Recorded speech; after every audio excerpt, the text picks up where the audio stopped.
আজকে আমরা ভারতবর্ষের এক মহান সাধক তুলসীদাসজির প্রসঙ্গ করব। তুলসীদাসজিকে বারাণসীতে বলা হতো রাম বোলা। তিনি রাম রাম রাম করে তার সারাটা জীবন অতিবাহিত করেছিলেন। তার জীবন খুব দুঃখের। তিনি তার পিতামাতার খুব প্রার্থনার সন্তান। তারা ভগবানের কাছে প্রার্থনা করে যাগযজ্ঞ করে এই সন্তানটিকে পেয়েছিলেন। কিন্তু তাদের এই সন্তান জন্মাবার পর তাদের গুরুদেব এসে জন্মক্ষণ বিচার করে বললেন, এ বড় সাংঘাতিক ছেলে, সাংঘাতিক পুত্র তোমার, এ মূলা নক্ষত্রে জন্মেছে।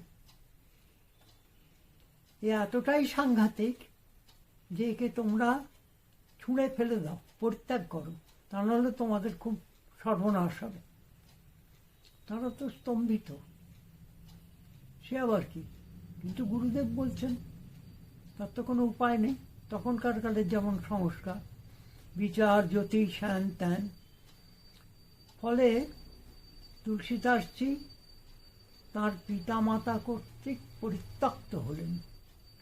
কিন্তু ওইটুকু একটি বাচ্চা শিশু, সে সবে জন্মেছে, তাকে কি রাস্তায় ফেলে দেওয়া হবে না গঙ্গার জল, নদীর জলে? তখন গুরুদেব কৃপা করে বললেন যে আমি তো একজন নিঃসন্তান, এই সন্তানটিকে আমার কাছে দিয়ে দাও, আমি একে মানুষ করব। 5 বছর পরে তোমরা এসে এটিকে নিয়ে যেও। তা তিনি সেই সদ্যজাত শিশুটিকে নিয়ে গিয়ে একটি দাসীকে দিলেন তার পরিচর্যার জন্য। ইতিমধ্যে হলো কি, তার মা মারা গেলেন, তার পিতাও পরলোক গমন করলেন, এবং গুরুদেব, তিনি আর কতদিন ওখানে থাকবেন, তিনিও বারাণসী যাওয়ার জন্য প্রস্তুত হলেন। একটি জীবনীতে পাওয়া যাচ্ছে, সেই সময় তুলসীদাসজি নাকি রাস্তায় রাস্তায় ঘুরে বেড়াতেন, তাকে দেখার কেউ নেই, তাকে খেতে দেবার লোক নেই, এবং যে দাসীটি তাকে মাতৃস্নেহে পালন করছিল সেও চলে গেছে। এমন সময় দেখা গেল প্রতিদিন দুপুরবেলা এক রমণী, অসাধারণ তাকে দেখতে, তাকে কেউ চেনে না, তিনি কোথা থেকে এসে এই তুলসীদাসকে খাইয়ে যান। একটা অবাক কাণ্ড।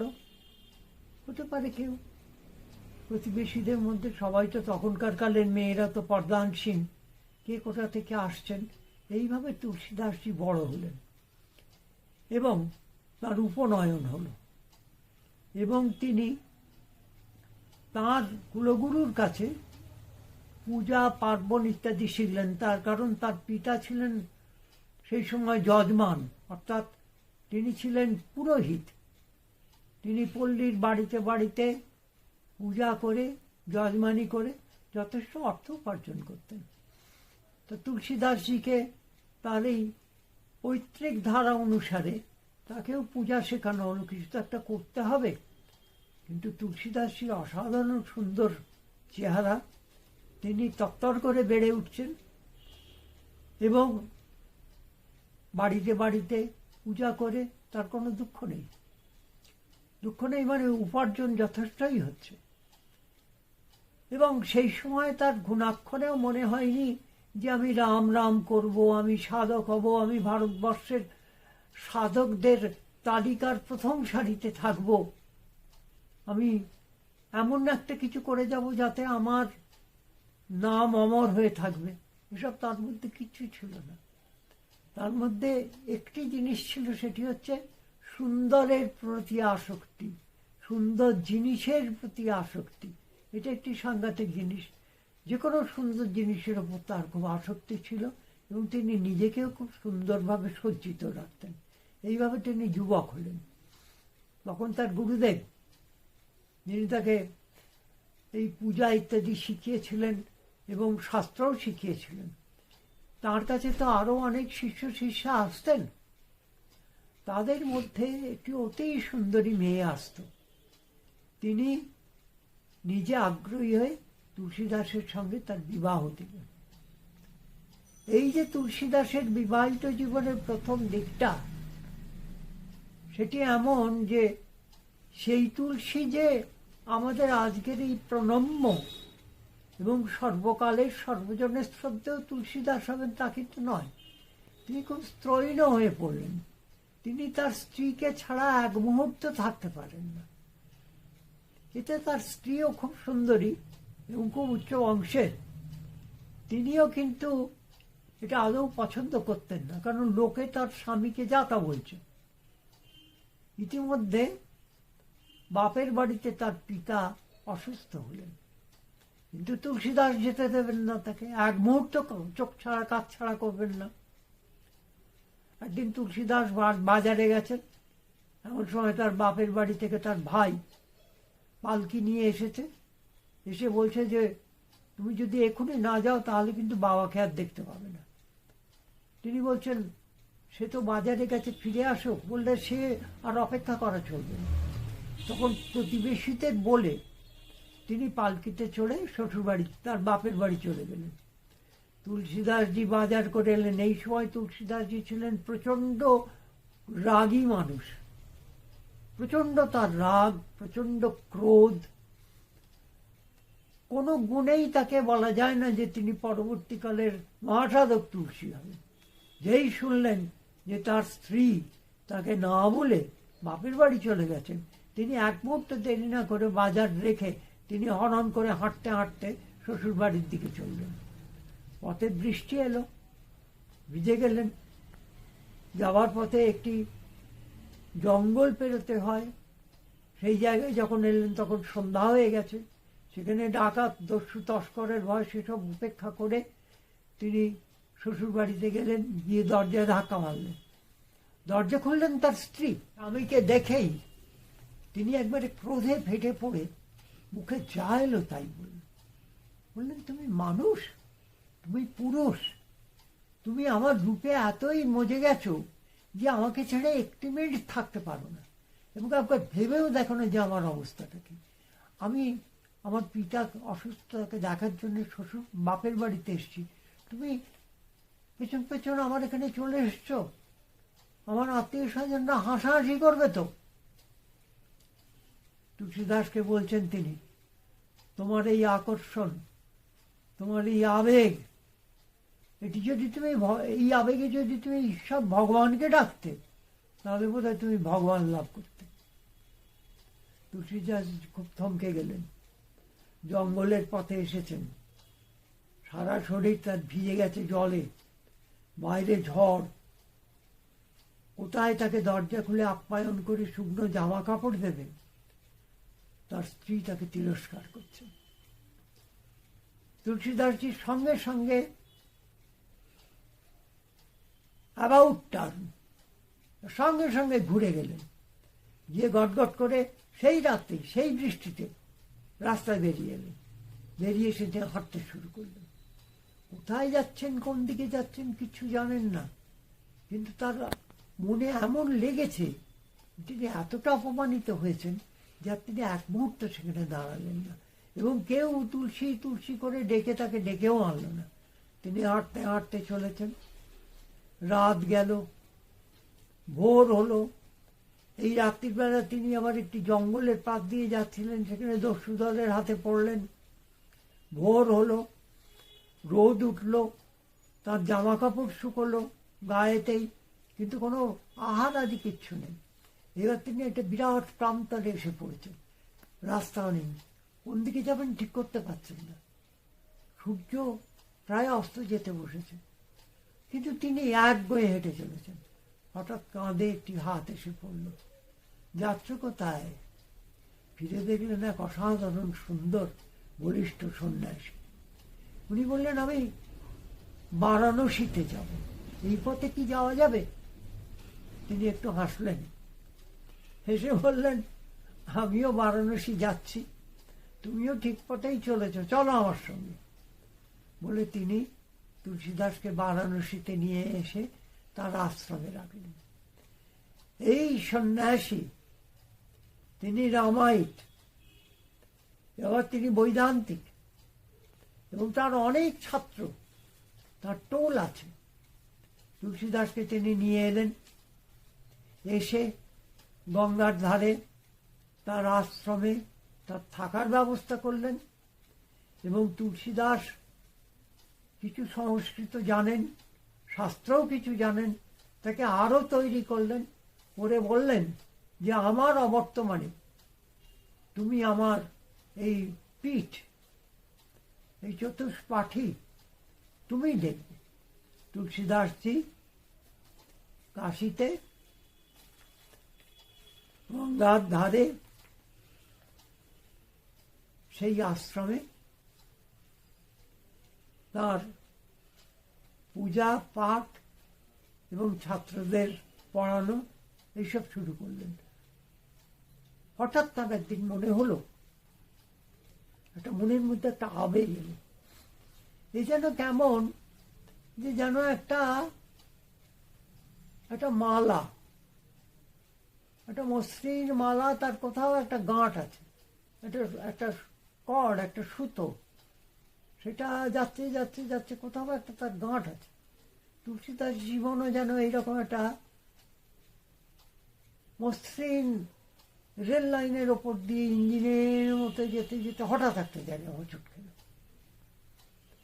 হঠাৎ তার মনে একটা ভীষণ আবেগ তৈরি হল, আমি রামকে দর্শন করব, রাম রাম। এই যে তিনি রাম রাম শুরু করলেন, এখন তুলসীদাস রামকে হজম করলেন না রামচন্দ্র স্বয়ং তুলসীদাসকে গিলে ফেললেন?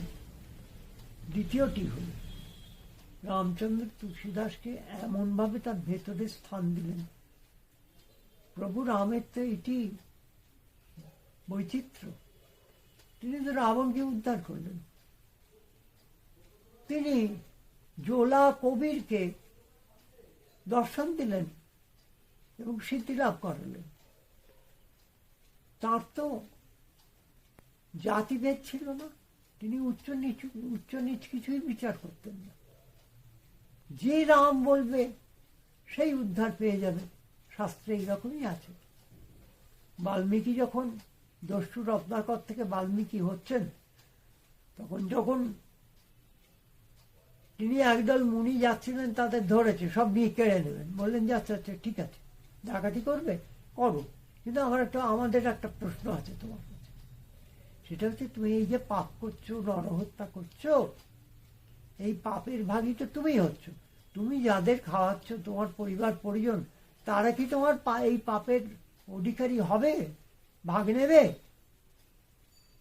তা আমরা এখানে অপেক্ষা করছি, আমরা ঋষি, আমরা যাবো না কোথাও। তুমি বাড়িতে গিয়ে জিজ্ঞেস করে এসো তো তোমার পরিবারদের।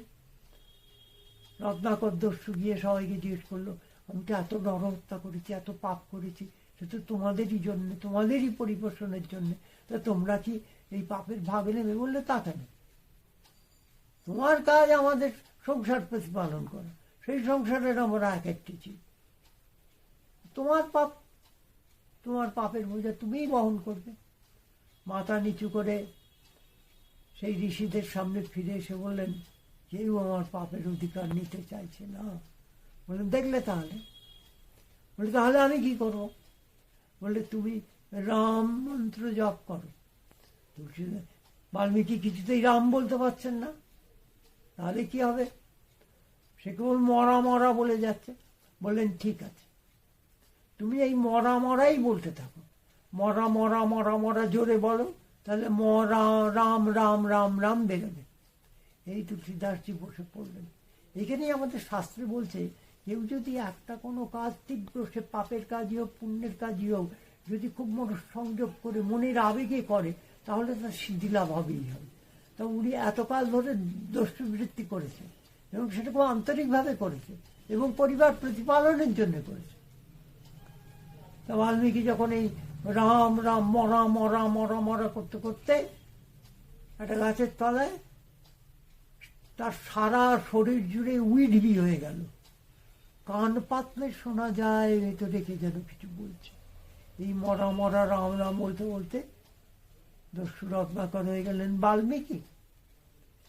এবং এটি পাখিকে তীর মেরেছিল, সেটা দুম করে তার কোলে এসে পড়ল। তিনি যে এত মানুষ মেরেছে, এই হত্যাকাণ্ড দেখে তার মনে প্রথম কবিতা লেগে মা নিষাদ, এই রামায়ণের শুরু। তুলসীদাসজির তার স্ত্রীর তিরস্কার, এই দীর্ঘ পথ, এবং এক মুনি এসে কাঁধে হাত রাখলেন। এই যে কার খেলা চলছে, কাশিতে এলেন, সেখানে সতীঘাটে তিনি আশ্রম, সেই আশ্রমে বসে সারা দিন রাত ধরে রাম রাম রাম করে যাচ্ছেন। যেখানে যাচ্ছেন সেখানেই বলতে বলতে যাচ্ছেন রাম রাম। এই রাম রাম জপ করতে করতে তিনি সিদ্ধ হয়ে গেলেন। এবং বারাণসীতে সবাই বলতে লাগলো তুলসীদাসের নাম পাল্টে গেল, বললো রাম বোলা। শুধু তাই নয়, তিনি এত উদার হয়ে গেলেন, কোনো জাতিভেদ নেই, যে আসবে সেই রাম নাম নিয়ে যাও। এবং কাশীতে তখন পণ্ডিত, ব্রাহ্মণ, শাস্ত্র, এই করো না, ওই করো না, সেই করো না, মণিকর্ণিকায় চিতার পর চিতা জ্বলছে, এই বিশ্বাস কাশীতে মারা গেলে আর পুনর্জন্ম হয় না, যে যেখান থেকে পাচ্ছে কাশীতে চলে আসছে, বিধবাদের একবারে বিধবাতে ভর্তি। সেই জায়গায় তো বহু মানুষ বহু রকম পাপ কাজ করে। তুলসীদাস সেই রাম রাম করছেন, এমন সময় ওখানে এক পালোয়ান ছিল। সেই পালোয়ান যুবক, সে কুস্তি লড়তে লড়তে একজনকে এমন প্যাঁচ মেরেছে, সে ছিটকে গিয়ে একটা পাথরে পড়েছে, মাথাটি ফেটে গেছে এবং তার মৃত্যু হয়েছে। সঙ্গে সঙ্গে কাশীর বারাণসীর পণ্ডিতরা, বারাণসীর পুরোহিতরা বলল, তোমার পাপ হয়েছে, এই পাপের একমাত্র প্রতিকার হচ্ছে তুমি আত্মহত্যা করো, তুমি গঙ্গার জলে তোমার জীবন বিসর্জন দাও, তা নাহলে তোমার এইটি হবে তোমার প্রায়শ্চিত্ত। কিন্তু উদার তুলসীদাসের কথা সে শুনেছে। তিনি তুলসীদাসের কাছে গিয়ে বলছেন যে এই বিধান, আমার এই অপরাধ। তুলসীদাসজি বললেন, কে বলেছে? আত্মহত্যা তো আরো অপরাধ, আর তুমি তো ইচ্ছে করে করনি, তুমি আমার কাছে থাকো, তুমি রাম রাম রাম বলো। একটি দোহায় তুলসীদাসজি লিখছেন না, এক ঘড়ি আধি ঘড়ি আধিও সে আধ संगत कीजिए राम की हरे कोटि अपराध। একমাত্র তুমি রাম নাম করো।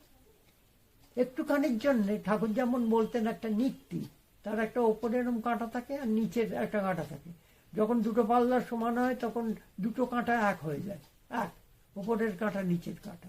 ঠাকুর বারে বলছেন এই নিক্তিটি যেন মনে করে ঈশ্বরের হাতে ঝুলছে, এবং এরা একদিকে সৎ আর অসৎ দুটি পাল্লায়।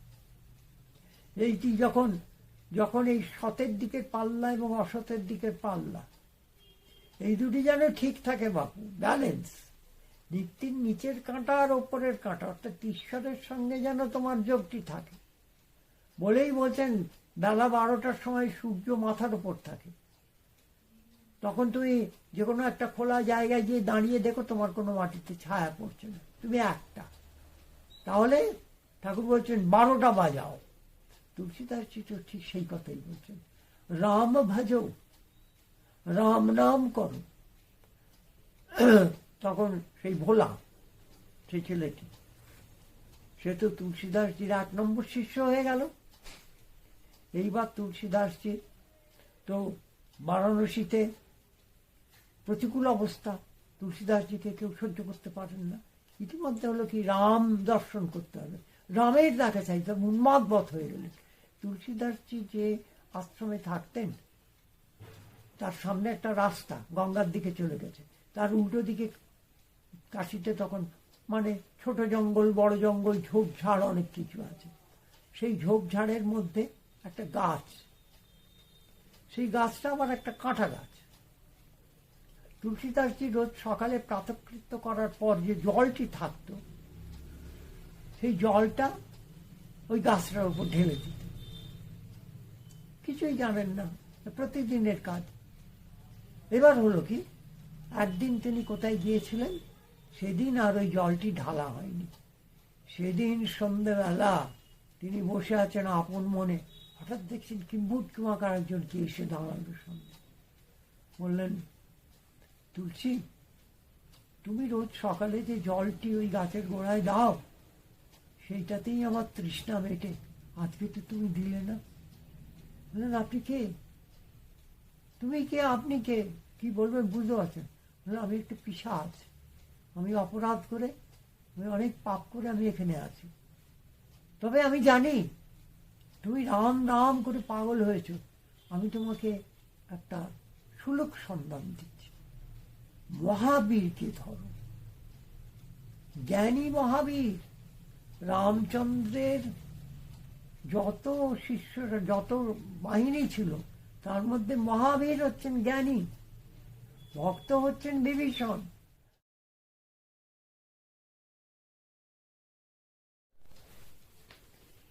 তুমি মহাবীরকে ধরো। মহাবীর ছাড়া রামচন্দ্রকে পাওয়া যায় না। ঠিক সেই ঘটনা ঘটেছিল। এটি এটি পার্শ্ব কাহিনী বলি। স্বামীজিও খুব রাম রাম করতেন। নরেন্দ্রনাথ মেলা থেকে রাম সীতার মূর্তি কিনেছিলেন এবং তাদের বাড়ির তিনতলার ঘর, যে ঘরে তিনি তার মাথার উপরে সাপ ফনা বিস্তার করেছিল, ধ্যান করছেন শিশু, মাথার উপরে ফনা, সেই ঘরেতে রাম সীতা স্থাপন করেছিল, করে রোজ পুজো করতেন। বিশ্বনাথ দত্ত মশাই তখন অ্যাটর্নি, তার জুড়ি গাড়ি আছে, ঘোড়ার গাড়ি আছে, ঘোড়ার গাড়ি রাখার আস্তাবল আছে। আস্তাবলে একজন সহিস ছিলেন, তিনি বিহারের মানুষ।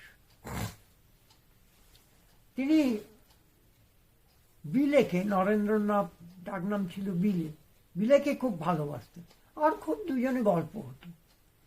তা একদিন গল্প করতে করতে সেই সহিস বলছেন যে, দেখো বিলে বাবু, এই বিয়ে করা খুব খারাপ। বিলে বলছেন যে, কেন খারাপ কেন? বলে, বিয়ে করার ফলে দেখো না আমার কি অবস্থা হলো, ঝগড়ায় হাঁটিয়ে, বিয়ে করা উচিত না। নরেন্দ্রনাথ শুনলেন, বিলে শুনলেন। এবার একেবারে বাড়ি ফিরে এসে মাকে জড়িয়ে ধরে কান্না। কি ব্যাপার? দেখো আজকে ও বললো বিয়ে করা খুব খারাপ। তা রামচন্দ্র তো বিয়ে করেছিলেন, আর বিয়ে করার পর কি হলো? বললেন, তুই কাঁদিস না, ওটা মানুষের কথা আর এটা ভগবানের কথা। বললেন, না। বলে একবার তত্তর করে তিনি ছাদে উঠে গেলেন এবং রাম সীতাকে রাস্তায় ফেলে দিলেন, ভেঙে চুরমার হয়ে গেল মাটির পুতুল। এই যে বিয়ে করা খুব খারাপ, কিন্তু কিছুদিন পরেই আবার রাম, আর ওই শুনেছেন হনুমান, রাম কথা শুনতে গিয়েছিলেন, তখন পল্লীতে পল্লীতে হতো। শিমুলিয়ায় তার বাড়ির অদূরে ছিল একটি কলা গাছের ঝোপ। সেখানে কথক ঠাকুর বলছেন, মহাবীর থাকেন কলা গাছের কলা বনে। নরেন্দ্রনাথ, মহাবীর এবং রামচন্দ্র, মহাবীরকে চাই। মহাবীরের জন্য তিনি ওই কলা বাগানে ঢুকে বসে আছেন। এদিকে বাড়িতে ছেলে ফিরছে না, আর ওদিকে মশা কামড়ে ছেড়ে দিচ্ছে। অনেক পরে আবার ফিরে এসেছেন বাড়িতে, গা হাত পা লাল ফুলে গেছে। মাকে বলছেন, মা এলো না? কে এলো না? না, মহাবীর এলো না। বললেন, আসবে আসবে। তুলসীদাসজিকে ওই প্রেত বলে গেলেন, মহাবীরকে ধরো, মহাবীরকে না ধরলে কিন্তু রামচন্দ্রকে পাবে না। তাকে পাবো কোথায়? না, ওই যে কথা হয়, রামায়ণ পাঠ হয়, ওখানে যাবে, গিয়ে দেখবে বহু লোক বসে আছে, শুনছে তারা। কিন্তু এক পাশে একটি মানুষ, বৃদ্ধ, কুৎসিত, আপাত বস্ত্র মুড়ি দিয়ে এক পাশে চুপটি করে বসে আছেন, সকলকে এড়িয়ে। তিনিই হচ্ছেন ছদ্মবেশী মহাবীর। এটা তুমি জেনে রাখো। পাঠ সমাপ্ত হওয়ার পর যখন সবাই চলে যাবে, তখন তাকে গিয়ে ধরো। তুলসীদাসজি তাই করলেন।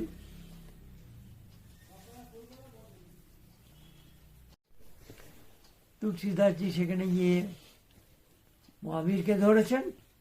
তুমি আমায় চিনলে কি করে? বললেন আমি চিনছি। তো কি চাই? আমি রামচন্দ্রের দর্শন চাই, আপনি ছাড়া আমাকে সেই ব্যবস্থা করে দিতে পারবেন না। মহাবীর হরণ করে হাঁটছেন, তুলসীদাসজি তার পেছন পেছন হাঁটছেন। মহাবীর থাকেন বারাণসী কাশী, যেখানে পাঠ হচ্ছে তার থেকে বেশ কিছুটা দূরে একটা জঙ্গলের মধ্যে। সেই জঙ্গল ক্রমশ গভীর হয়েছে। সেই জঙ্গলের মুখে দাঁড়ালেন, দাঁড়িয়ে পেছন ফিরে তুলসীদাসের দিকে ফিরে বললেন, এখনো পর্যন্ত আসছো আমার পেছন পেছন, আমি ছাড়বো না প্রভু তোমাকে। বললেন, আচ্ছা ঠিক আছে, তোমার যখন এতই আবেগ, তখন এই রামনবমীর দিন তুমি রামচন্দ্রের দর্শন পাবে। তুলসীদাসজি খুব আনন্দ করে দীর্ঘ পথ এসছেন, আবার ফিরে এলেন তার জায়গায়, এবং রামনবমীর দিন সকাল থেকে তিনি অপেক্ষা করে আছেন, স্নান করেছেন, পূজা করেছেন। আজকে রামচন্দ্র আসবেন আসবেন আসবেন। 12টা বাজলো, 1টা বাজলো, 3:30 4টের সময় প্রায় সূর্য যখন পাটে বসছে, সেই সময় একটা বাঁদর, এক বাঁদর নাচানে ওলা আর এক নাচনি, 3 জনে মিলে তুলসীদাসজির উঠোনে এসে দাঁড়ালেন। দাঁড়িয়ে তারা নৃত্য গীত নাচ গান করতে লাগলেন। তুলসীদাসজি মহাবিরক্ত, আমি বসে আছি রামের জন্যে, এ থেকে বেঁধে বেঁধে নিয়ে চলে এলো। তিনি প্রায় দূর দূর করেই তাড়িয়ে দিলেন। পরের দিন মহাবীরকে আবার ধরেছেন ওই রামায়ণ পাঠের আসরে। আপনার কথাও মিথ্যে হলো। তিনি এসে বললেন, মিথ্যে হয়নি তুলসী, আসলে তোমার চোখ নেই তো। রাম, সীতা, লক্ষ্মণ এবং হনুমান সদলে তোমার বাড়িতে কাল গিয়েছিলেন, তোমার তো সে চোখ তৈরি হয়নি, আগে চোখ তৈরি করো। এই তুলসীদাসজি যেন একটা কিউ পেয়ে গেলেন। এরপর তো প্রবল সাধনা শুরু হল। এরপরে তিনি প্রয়াগে গেছেন, সেখানে গিয়ে দেখছেন যে যাজ্ঞবল্ক্য আর ভরদ্বাজ মুনি কোথা থেকে এলেন। তাদের তো মৃত্যু হয় না, যেন তারা এখনো ঘুরে বেড়াচ্ছে। তারা দুজনে একটা গাছতলায় বসে আলোচনা করছেন, রাম কথা বলছেন। তুলসীদাসজি পাশে গিয়ে লুকিয়ে বসে শুনছেন। হঠাৎ দেখতে পেয়ে বলছেন, এই তুই কি করবি? বললেন, আমার বড় রাম রাম করে আমি মরে যাচ্ছি।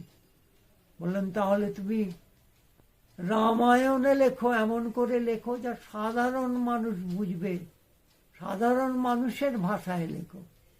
এই তুলসীদাসজি শুরু হলো রামচরিত মানস লেখা। তুলসীদাসজি আর রামচরিত মানস অভিন্ন। এই রাম রাম করে তুলসীদাসজি সারা ভারত, উত্তর ভারত বারাণসী মাতিয়ে দিলেন। ওদিকে রামানন্দ কবিরকে রাম রাম করিয়ে নাচিয়ে গেলেন। ভারতবর্ষের উত্তর ভাগটা রামময়, অযোধ্যায় রাম জন্মেছিলেন। সে তো ঐতিহাসিকরা বিশ্লেষণ করবেন, কোথায় কি বৃত্তান্ত মুক্ত। ভক্তের মনোভূমি তো রামের জন্মভূমি। তুলসীদাসজি দেখিয়ে গেলেন, যে রাম ভজনা করে হরে কোটি অপরাধ, তুমি একবার রাম নাম বলো। আবার বলছেন, রামায়ণ পড়ে মুখস্থ করে বসে থাকো, কিচ্ছু হবে না, বিশ্বাস। তুমি দেখো আমি কি ছিলাম আর কি হয়েছি। বিশ্বাসে মিলায় বস্তু তর্কে বহুদূর। আমি বিশ্বাসের পথ ধরে এগিয়েছিলাম, এবং আমার জীবনের সঙ্গে বিল্বমঙ্গলের জীবনের খুব মিল আছে। আমাকে তিরস্কার করেছিলেন আমার স্ত্রী, আর বিল্বমঙ্গলকে তিরস্কার করেছিলেন তিনি যে মহিলার কাছে যেতেন, গণিকা। তিনি বলেছিলেন, ছি বিল্বমঙ্গল, তোমার আজকে পিতার শ্রাদ্ধের দিন, এই ঝড় বৃষ্টি, তাও তুমি পুঁটলি বেঁধে প্রসাদ নিয়ে পাঁচিল টপকে আমার কাছে এসছো। একটু যদি মনটা তোমার ঘুরিয়ে দিতে পারতে ভগবানের দিকে। ভগবান শ্রী রামকৃষ্ণ ঠিক এই কথাই বলছেন, কিছুই না, টানটা ঘুরিয়ে দাও, 3 টান 1 করো। তুলসীদাসজি বারে বারে আমাদের দেখিয়ে গেছেন, এবং তারপরে তো তিনি রামময় হয়ে গেছেন, এবং কি অসাধারণ সব দোহা লিখে গেছেন। এবং এবং প্রথম প্রথম যে প্রথম যে কথাটি বলেছেন, খুব সাংঘাতিক কথা। স্ত্রীর কাছে ধাক্কা খেয়েছিলেন, সেই জন্য লিখছেন, দিন কা মহিনী রাত কা বাঘিনী পালক পালক লহু চোষে। অর্থাৎ সুন্দরী রমণীরা আকর্ষণে পড়লে সে দিনের বেলা বড় মোহিনী, কিন্তু রাত্রির বেলা সে সাংঘাতিক বাঘিনী। অতএব তুমি যদি ঈশ্বর লাভ করতে চাও, এই তুলসীদাসজিকে রূপে নিয়ে ভগবান শ্রীরামকৃষ্ণ দক্ষিণেশ্বরে বললেন, যোশিত সংসর্গ ছাড়, নারী থেকে দূরে থাকো। এ কি নারীকে ঘৃণা করা হচ্ছে? না না, নারীর প্রতি মাতৃভাবে থাকো। নারীর কোনো অপরাধ নেই। পুরুষরাই কামনার দৃষ্টিতে তাকিয়ে তাকে অন্যভাবে দেখে। ঠাকুরকে যখন জিজ্ঞেস করা হলো যে আপনি চণ্ডী পড়েছেন, না আমার তো চণ্ডী পড়ার দরকার নেই, আমি একটা শ্লোক পেয়েছি ওখান থেকে, স্ত্রী ও সমস্ত সকলা জগৎসু তয়ই কয়া পরিতম্বিত কাতে স্তুতি স্তব্ধ পরাপরক্তি। আমি মেয়েদের দিকে তাকালে আমার ভেতরে মাতৃভাব আসে। তুলসীদাস ছিল তাই পরবর্তীকালে হলো, যখনই তিনি তাকাচ্ছেন যেন দেখতে পাচ্ছেন পুরো রামচন্দ্র সীতাকে নিয়ে চলেছেন, ওদিকে কৌশল্যা, কৈকেয়ী, সুমিত্রা, তিনি নারীর দিকে তাকাচ্ছেন। কোথায় সেই তুলসীদাস? তুলসীদাস মাতৃভাবে ভরপুর হয়ে গেলেন এবং তারপরে এই রামচরিত মানস লিখতে শুরু করলেন। এরকম অপূর্ব গ্রন্থ, একেবারে কথ্য মৈথিলী ভাষায় লেখা এই রামায়ণ যে কেউ পড়তে পারে, পণ্ডিতদের পড়ার দরকার নেই। বটতলায় বসে খেটে খাওয়া শ্রমিক মজুররা বসে বসে শুনছে রামায়ণ পাঠক, এবং এই তুলসীদাসী রামায়ণ পাঠ করার আবার একটা সুরও তিনি তৈরি করে দিয়ে গিয়েছিলেন। তাই এই রামায়ণ তুলসীদাসজির রামচরিত মানস অসাধারণ গ্রন্থ। রামচরিত মানস আমাদের ভারতবর্ষের একটা বিপুল জনসংখ্যা উত্তর ভারতে পড়ে আছে, এবং এই পুরো ভারতবর্ষটার একটা দিক হচ্ছে শ্রীকৃষ্ণময়, এদিকটা রামময়, ওদিকে বসে আছেন গুরু নানক, এদিকে আমাদের বাংলায় তন্ত্র। এবং এটা অদ্ভুত কাণ্ড হলো, একা কলিতে সামলাতে পারবেন না রাম, তাই রাম আর কৃষ্ণ একত্রিত হয়ে রামকৃষ্ণ। এই সত্যযুগ, ত্রেতা, দ্বাপর এবং কলি। কলিতে বেদান্ত চলে না, কলিতে ব্রহ্ম নেই, কলিতে আছে ভক্তি। जो भजे हरि को सदा সহি পরম পদ পায়েগা। তুলসীদাসজি সেই কারণে অপূর্ব সুন্দর একটি দোহা বলেছেন, সেইটি বলে আমি শেষ করছি। সেটা হচ্ছে, বলছেন, ওই দেখো ঝড়খা, ওই দেখো বাড়ির উঁচু বারান্দার উপর কে বসে আছেন? রামচন্দ্র তাকিয়ে আছেন আমাদের দিকে, আমাদের দেখছেন। যে যেমন কাজ করছেন তাকে ঠিক সেই রকম মজুরি দিচ্ছেন। যে যেমন কাজ করছেন তিনি কিন্তু প্রত্যেককেই তার যে যেমন কাজ করছে তা শ্রীরামচন্দ্র বলে দিচ্ছেন না যে এই করো ওই করো তাই করে, দেখছেন। এবং ভালো কাজের ভালো পুরস্কার। ভক্তের জীবন একরকম, শাসকের জীবন আর এক রকম। তুলসীদাসজিকে আকবর বাদশা ধরে নিয়ে গেছিলেন, তুলসীদাসজি মরা মানুষকে বাঁচাতে পারতেন, রটে গেল। যখন আকবর তার দরবারে ডেকে পাঠালেন টোডরমলকে দিয়ে, টোডরমল ছিলেন তুলসীদাসের বন্ধু। আকবর হিন্দুদের পছন্দ করতেন, হিন্দু শাস্ত্র পড়তেন, মধুসূদন সরস্বতীর কাছে যেতেন সস্ত্রীক। আকবর বললেন, তোমার এই বিভূতি অলৌকিক কাণ্ড কারখানা একটু দেখাও তো। তুলসীদাসজি বললেন, কি দেখানো যায় নাকি? আমি কি সার্কাস করি? আমি কি ঐন্দ্রজালিক? বললেই ওইসব দেখানো যায়? আকবর বললেন একে কারাগারে ফেলে দাও, ঢুকিয়ে দাও। কারাবাস করছেন 1 দিন 2 দিন 3 দিন, তুলসীদাসে ভ্রুক্ষেপ নেই। কোত্থেকে হাজার হাজার বাঁদর এসে রাজধানীর চতুর্দিক ছেয়ে ফেললো, বারান্দায়, ঘরে, ছাদে রাজসভায় ঢুকে পড়ছে, সব ভেঙে চুরমার করে দিচ্ছে। এই কি কাণ্ড, গেল গেল অবস্থা। তখন টোডরমল বলছেন, দেখলেন তো আপনার ভুলটা কোথায়? আপনি স্বয়ং রামকে কারাগারে ঢুকিয়ে দিয়েছেন, তার বাহিনী আসবে না? এক্ষুনি ওকে কারামুক্ত করুন। তুলসীদাসজি কারামুক্ত হলেন। আর সেদিন সূর্যগ্রহণ, তুলসীদাসজি ওই অপূর্ব সুন্দর চেহারা নিয়ে কাশীর বারাণসী ঘাটে এসে দেখছেন মণিকর্ণিকায় একটি চিতা সাজানো হয়েছে এবং একজন রমণী, মহিলা, স্ত্রী খুব সেজে গুজে অপেক্ষা করছে। তুলসীদাসজি যেতেই তাকে প্রণাম করে, সে ছুটে এসে প্রণাম করে বলল, আমাকে আশীর্বাদ করুন, আমি সতী হতে যাচ্ছি, আমার স্বামী ওই যে শুয়ে আছেন। তুলসীদাসজির বড় মায়া হলো। তিনি বললেন, মারা গেছে নাকি? আচ্ছা একবার গিয়ে দেখি। তুলসীদাসজি কাছে গিয়ে বললেন, এই উঠে বসো। উঠে বসলো। নেমে এসো। নেমে এলো। যাও তোমার স্ত্রীকে নিয়ে বাড়ি ফিরে যাও। দুজনে হাঁটতে হাঁটতে চলে গেল। এই খবরটাই আকবরের কানে গেছিল যে তুলসীদাসজি মৃতকে জীবিত করতে পারে। তাই সব মিলিয়ে এই যে তুলসীদাসজি আজ থেকে কত বছর আগে বারাণসী আলো করেছিলেন, সেই সময়কার বারাণসীতে যেন আলোকিত বারাণসী, ফুল ফুটছে। শুধু টুরিস্ট আর গাইড আর অমুক তমুক করলে কি আর বারাণসীর মাহাত্ম থাকে? বারাণসী হচ্ছে পণ্ডিতের বারাণসী, বারাণসী হচ্ছে ভক্তের বারাণসী, বারাণসী হচ্ছে শিবের রাজধানী, বারাণসী হচ্ছে মা অন্নপূর্ণার গোলাঘর। অতএব আমাদের ভারতবর্ষের এই যে ঐতিহ্য, এটা যেন নষ্ট না হয়ে যায়। ঈশ্বরের কাছে আমরা প্রার্থনা করি। স্বামীজি বলছেন ভারতবর্ষ ধর্মের দেশ। এই ধর্মটি যদি, আবার কথাও বলছেন, ভারতবর্ষ থেকে যেদিন ধর্ম উদয় হবে, পৃথিবী নিঃশেষ হয়ে যাবে। নমস্কার।